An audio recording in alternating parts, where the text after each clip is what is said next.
Nagluluto ako ng escabeche. Ayan, pinirito ko muna itong islang to.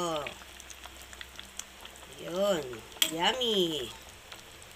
Nagisa ko ng sibuyas, bawang, luya, bell pepper, at carrots. Yan. Saka kamatis.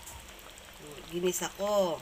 At nilagyan ko ng tomato sauce at tidbits, pineapple. Pinakulo ko muna ang mga sangkap.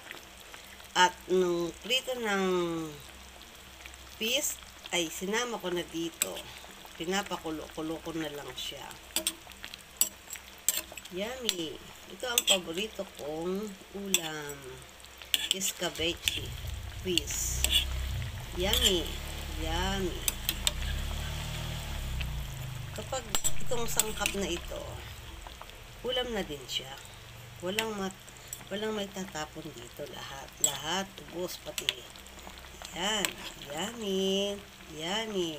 Nilagyan ko ng konting pampasarap.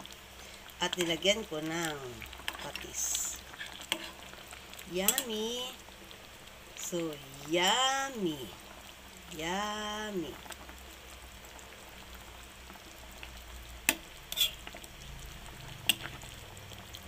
Mabango. Dahil sa bell pepper. Yummy. Yung carrots, ulam na. Yummy. Hinihintay ko lang yung lasa ay umano sa sabaw. Ang fish. So, yummy. Yummy. Yummy. Yummy. Hinihintay ko lang na lumambot ang carrots. Yeah. At pag naluto ng gusto ang sangkap, ay pwede na tayo kumain.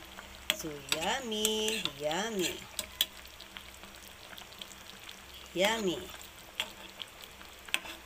So, yummy. Titikman ko nga kung yummy na. Wow, tamang-tama ang lasa. Yung tomato sauce at bell pepper. At saka ang tidbits ng pineapple ay samang sarap ng lasa. Yummy. So yummy.